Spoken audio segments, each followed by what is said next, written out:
If you rock with Doc Hicks TV and want to support beyond just watching these exclusive interview and blogs, be sure to purchase some of my new merchandise. We got Doc Hicks TV, Against the Grain, Intelligence Over Ignorance, Home of the Hustlers, Born to Succeed, t-shirts and hoodies available now.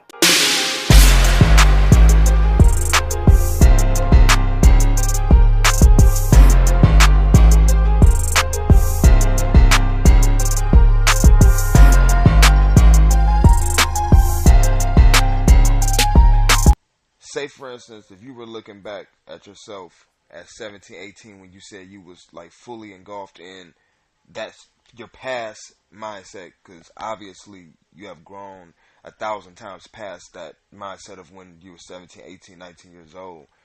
Would that be your approach of how you would say it to the youth to try to get them to get on the right track? Because I'm, of course, out here doing quote-unquote media, and for some reason in the hip-hop, of course, direct correlation to the streets, for some reason it's been this big gap in between the OGs and the YGs everywhere. The young, they're not respecting the OGs. The OGs don't have no time to speak to because they feel like they hard-headed, they don't want to listen. So now the information not getting passed back and forth. With the information now, knowing the mindset that you was in there, like, no disrespect, but you know how you said super headstrong, I'm crip or die, this and that. How can you get through to a person at that age? I think consistency. You gotta. You know why them niggas ain't being listened to? Cause nigga, you high, you're sloppy drunk, your paper ain't right, your life ain't right. What the fuck would I listen to you for? Right. Like, what the fuck would I listen to an uneducated broke nigga that's drunk and high for? If I'm 17, 18, I ain't had that experience. These little niggas fuck with me. Right. They've been fucking with me for a long time because I've been consistent as fuck. Yeah. I've been consistent. I have my little moments where I might get upset in the time period where I was doing my little anger management. Let me learn how to modulate myself better when I get angry. You know, these are weaknesses that got to be tightened up. And when you consistent in your efforts, what you get, people know what to expect from you every day. When you run in the honor right here on this right here, and that got to be true when they catch you. It ain't no off day. You got to be 100% all the time. Aaron Rodgers consistent. You got to be Tom Brady consistent all the time. Greatness. Joe Montana, Michael Jordan, Kobe Bryant, LeBron James, Steph Curry. You got to be all the time consistent, great, because that's what this requires. And we talking about the greatest commodity we got. Nigga, the greatest commodity we got ain't no dollars. It's our children. Our children, the greatest commodity we got. And we going to just throw them out there and just say, fuck it. It's going to just happen how it's supposed to happen. So the reason, that's why they ain't listening to them niggas. Because them niggas ain't living right. They ain't winning. They ain't fly. They ain't, so we done lost a sense of purpose and class at a certain level. And what our focus is on. Because I see a gang of brothers getting listened to. My nigga Rilla Dilla, they fuck with him. Right. They fuck with him. I see a bunch of niggas. You can see them brothers in Philly. I got brothers in New York. I got brothers in Chicago. They getting listened to. They got street teams walking around. I got brothers out here in Oakland going to the single most dangerous areas with T-shirts on, representing a specific team, telling them, man, don't do no shooting out here tonight. Like, they going to the killers, asking them, man, just let us have a night, man, please. Risking their lives to ask for peace, so that people can have free passes to travel, man. This is what you risk your life for. Right. This is what you risk your life for. You don't risk your life for some stupidity that ain't gonna live. You risk your life for some real shit, period. And the realest thing you could do is try to save your children and the children. They all ours. All of them mine. They all my little brothers and sisters. They mine. And it ain't just the black ones. All of them that's in the urban community, all of them that's in a struggle, all of them that's undereducated, all of them that ever had gross negligence, all of them that were severely neglected, all of them are my little brothers and sisters, my sons, my daughters, nigga. They my mothers and fathers. I am them and they are me and we are us. And that's the truth. And so what I believe is we deeper than them idiots. Mm-hmm. I think we deeper than them stupid niggas. It's 335 million Americans. 12.5% of that is African American. You got other percentages of different minorities. 15% Hispanic. You got another percentage of Asians. You got the other percentage, the rest of the percentage, the majority of being white people. I think it's enough of us to actually say that we just sick of that shit and look up and say, do you agree? And be deep as fuck. I think we deeper than they are. And by they, I'm talking about the gremlins. I think we deeper than the gremlins. Yeah, that's real. That's real. Now, switching it back to a little bit to the music. A lot of times people say when they go to jail, they lose inspiration, and you see by your discography, you got a lot of music out, not just speaking back then, but like throughout this process and more to come. What kept you motivated in there to keep pushing your pen? Man, I was motivated by a couple things. Like earlier, you asked me how I dealt with that blow, the psychology of that sentence. One of the things I was going to say was now that I got in the victim awareness and started doing, I got into restorative justice, I understand how victims of certain crimes develop a psychological barrier between them memories and themselves. They put blinders onto that shit, and they blank that shit out. The human brain has a fantastic capacity to cope. It will cope for you if you can't cope for it. And so I think one of the ways that my brain coped for me was hip-hop. I dove into hip-hop, and I lived my life in hip-hop, listening to the music, monitoring the waves and who was coming, who was hot, who was hard and wide, the magazines, the clothes, the shows, everything that went on with hip-hop. I lived vicariously through those brothers and sisters. Like, that was what I watched, that was what I listened to, that was what I read, that was what I wore, was hip-hop. And so I got to be the ultimate fan, really. I got to be an obsessed fan, locked in a room with nothing but just hip-hop in my little family to keep me going. So if I didn't write letters, I wrote rhymes. And when I had something to say, I either wrote it in a letter or I wrote it in a rhyme, and I did it therapeutically. But there came a point where I felt like when Unforgiven popped off, say when Exorcist popped, and I see myself in it, the Village Voice and Playboy magazine and Rolling Stone, I see that happen, I start thinking, damn, can I elevate myself to the next level? The critics in the magazines, like back when the Source mattered and Double XL, Double XL was even later. When the Source really was on their shit. Right. They used to talk about what it took to be an elite MC, and I almost believed in them when they talked about what made Rakim raw, what made Ice Cube raw, what made, as they through the years, they kept defining dope MCs. They said DMX was raw. I wanted to know if that was true, and It's Dark and Hell is Hot was like, okay, got a hold of that Capital Punishment Big Pun, that second golden age, 98, like you had the 88, then 87, 88, we had 97, 98. Eminem pop up like Slim Shady Eminem. Right. Capital Punishment Big Pun. The Wu doing what they was doing, Triumph Wu, you know what I mean? Enter Wu-Tang coming, Method Man, seeing what Crooked I was doing. Like, I'm the biggest Crooked I fan. I love that nigga because he was barred up, and I was barred up. This is like me writing Terrorism, Misanthropy, and Land of the Lost, As the World Turns, Mother's Pride, Mama's Pride of Joy, Spitting Venom, whatever it took. I'm on some MC barred up shit. Post-war syndrome. So I'm like looking at hip hop like, man, who am I as good as, and where do I belong? Do I want to be one of these sub-tier rappers, or do I want to be one of the best rappers to ever breathe on the microphone? And then, like you said, what's the obligation? I felt like if I was going to be a part of this culture, this honorable culture, hip-hop is a real honorable thing. Like, if you listen to KRS-One's speeches, his lectures, man, you could get a bar like the honor, almost like it's a religion. Hip-hop, there's an honor to being dope. Royce the 5'9" dope. Right. Lucas Joyner dope. Like, real life dope. And I aspire to that shit. This is what happens when bad meets evil. When we hit the teeth. Now, come on, man. hit Right. the streets that we look like Vietnamese people, and when I'm listening to that and I sit down and write a rhyme, to me, it mattered. Definitely. It mattered a lot that I wrote Elite. So It mattered like a motherfucker. So that's really what I was motivated by, trying to be one of the dopest niggas ever to breathe on the mic. Biggie dope, Nas dope, Jay dope, Big Pun dope. I wanted to be one of the Crooked Eye dope, Razzcast dope, Rakim dope. I wanted to be one of the best niggas that ever breathed on a microphone with no ink pen, period.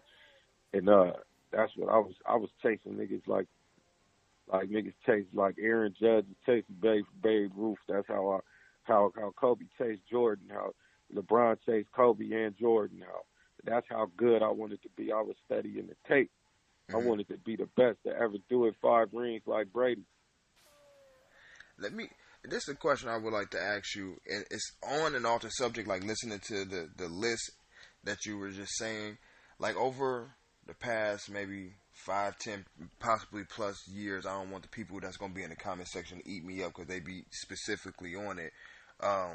With Sibo having a relationship with Tupac, and you said how technology stepped up in there. Have you been seeing like how, and definitely in full circle, how in the song and the video that you put out, you reference Pac and your hook and everything as well?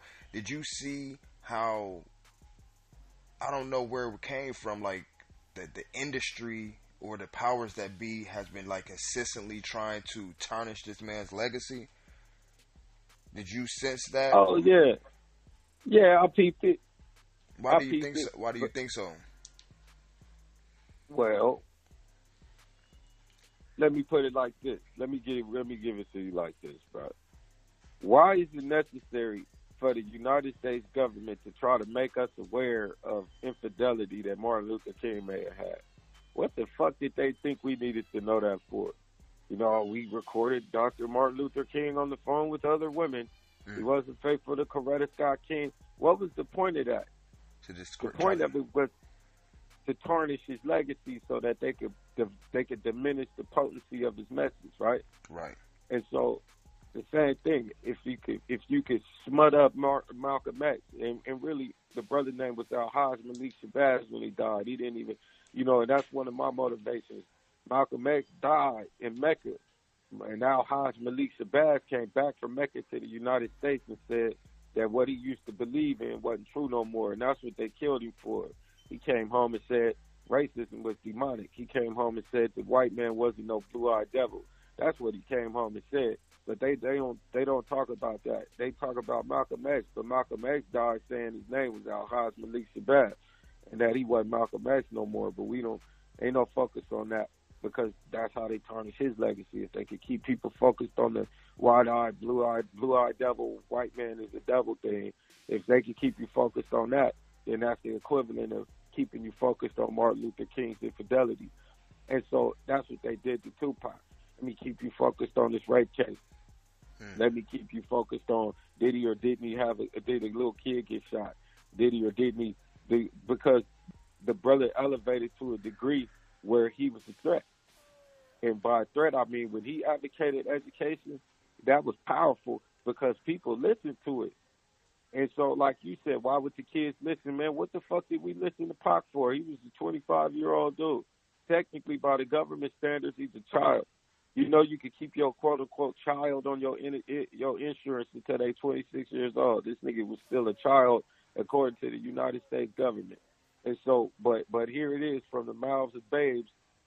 People listened to Tupac when he said, educate yourself. Kendrick Lamar was so impacted by it, he used his voice on his album. The city said decades ago, he used it at the end of his record, and it was still powerful because the brother was speaking the truth. And so anytime you get a voice that can last that long and be that strong and that powerful, people going to attempt to try and bring that back down to earth, because Nixon, according to Richard Nixon and J. Edgar Hoover, which would be the United States government and the founders of Cointelpro, the counterintelligence program, the greatest threat to the United States of America, was educated African-American men, right? And so Tupac was the epitome of an educated African-American man. And he gave other people permission to aspire to that standard. And so the only way that they could try to impede that would be to attack the standard, bro. And so that's why they tarnished Tupac.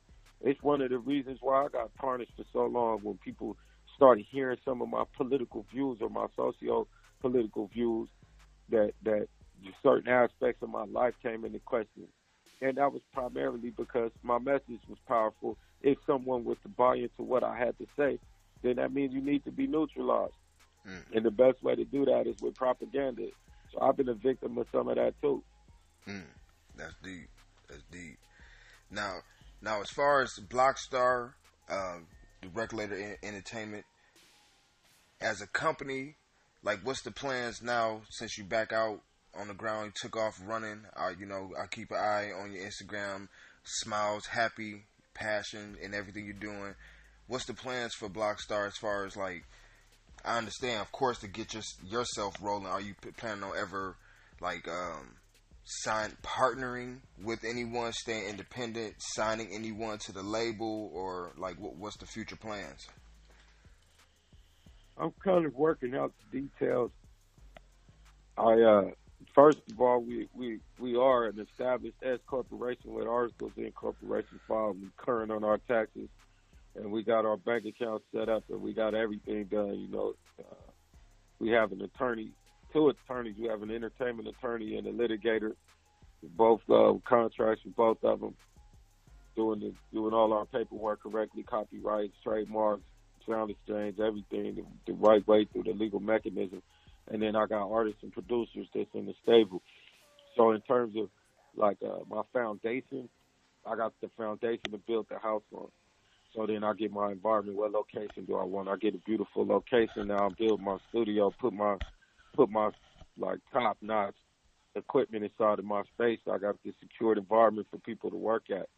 And so the next stage would be, we have the ability to release independent product. I could release product through the Empire system, and I can release product through the TuneCore system if I so chose.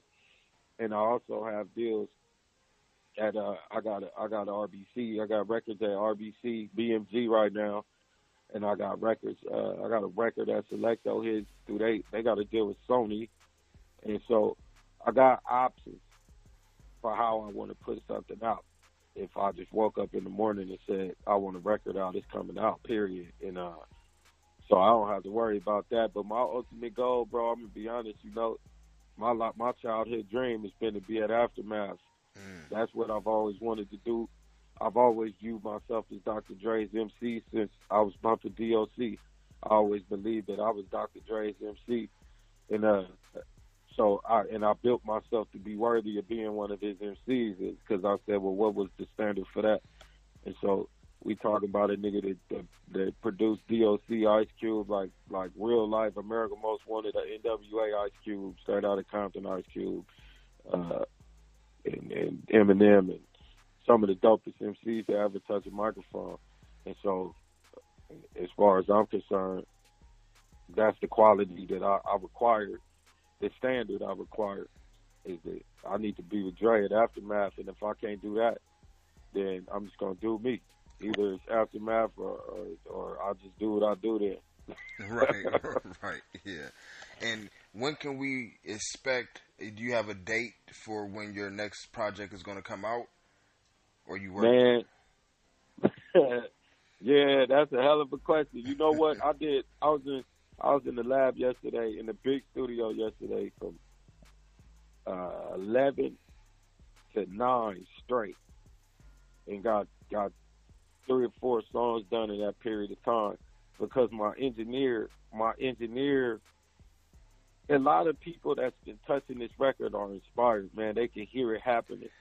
We got a certified hip hop classic. I'm telling you, I'm the ultimate fan, bro, and I'm talking about all the way back. I can tell you every single classic hip hop album that ever happened, from the underground all the way up. I know them all and heard them all, and I understood what made them work and didn't work. From the ones that had too many songs to the ones that didn't have enough, to the ones that lost their concept in the middle of the record or didn't hold it strong enough. And so those seminal moments in hip hop we actively creating that, and we really got it, bro. We really did it. The execution of X-Raided gonna live forever. It's a nation of millions to hold us back. It's an America's Most Wanted. It's a good kid, Mad City, Pimp a Butterfly. It's a thank you later. It's like really to this dark and hell is hot, big pun, capital punishment. We really made one. Reasonable Doubt. Because Honore's debut album is the execution of X-Raided. Honore Vachon ain't never had an album out before. So this is my first record. I ain't got no other track history. The only other song under my real name is California Dreamin', and I kicked it off the album. And so, you know, we get in there and we producing it. We working on a song. I lay the vocals, and then we start rearranging the drums, and then somebody jump on the phone and call a bass player, or somebody, a producer, spaz out and go jump on the drum set real quick and throw some live drums in that thing. Or, so the songs are breathing because the artists and the musicians and the engineers are inspired. They know what we got. They know it unequivocally. We did the first few songs, like we did California Dreamin' at the homie Dad house. We did that on the mobile studio. Then I went and re-recorded songs through my discography that I'm going to re-release through Honore Vachon. I'm doing a project called An Examination of X-Raided. And it's going to be taught at San Diego State University. We hoping to push it through the whole California State University system and then start touring to other college campuses. But for now, the college course is An Examination of X-Raided by Honore Vachon Brown, and it runs my whole career. And so by that method, I get my whole discography cleaned up and made the way I really want to hear it. The songs I always loved, and put out under Honore Vachon, crispy, mixed, mastered, and with the videos. And then I'll do that. I'll go down there and have a discussion about, am I relevant to the fabric of America? Am I relevant to hip hop? Is this story relevant to our culture? 26 years in prison, gang banging, every yard you can walk. And then change your life, go to board, get out of prison, and serve just a couple months less than Nelson Mandela. And is that relevant to hip hop? And that's the question. And we're gonna let the college students bang it out. Is this relevant? And if it ain't, they gonna tell me why, and I'm gonna go fix that then if they right. And if it is, then there you go. And hopefully we could get that nomination for a Pulitzer or a Nobel Peace Prize. That's how hard we pushing. And so as we do these songs, the engineers, everybody's excited. They hear one song, they like, okay. Then the next song happened, and they like, whoa. And then once we got to 7, 8 songs deep, man, people start calling their friends. Right. They like, man, we need some harp. We need a harp right here. We need some violin. Like, my engineer was at my house last night. I left. That nigga was here for 2 hours longer, picking it apart. Like, they put these things in here so that y'all can do A, B, C, or D here. Just send it to me over there, and only had to come to the facility. Like thousands of dollars worth of shit being brought to my spot so we can do this the right way for myself and others. So if I do this right, I'll be the last real sacrifice. Even with my level of quality, none of my artists got to go no lower than that. Right. That everybody can come and get the same quality I gave myself or better. Because my goal is for my artists to beat me. I don't want. I ain't that dude. I don't want to put a dude out and his album was equal to mine or worse. I need it to be equal to mine or better, and that we got better as we went, and that's the goal. So right now, bro, we letting the album tell us when it's done. I would like to have it out in 2 or 3 weeks. My engineer don't think that's reasonable because of the way he's doing the mix. He's like, bro, we got a real chemistry like Jay-Z and his engineer, or the nigga Soundwave and Kendrick. We got a real chemistry, and I trust him. And so he feel like he need more time because he think we got that. He think we got the album of the year, bro. We believe we got the hip hop album of the year guaranteed, and believe that we can compete and win the Grammys for album of the year because our story can't be competed with. It's once in a lifetime opportunity to tell the story this way. And if we pull it off, we will have no peers in 2019. Some young man could be out there working on something amazing, You never know when a Chance the Rapper is laying in the cut on your ass. We don't know who the next one is. And I salute that brother. If the brother make an album banging and then they can give me the business, I'm gonna tell him this shit was knocking and I'm inspired. But until that happens, I think we got it.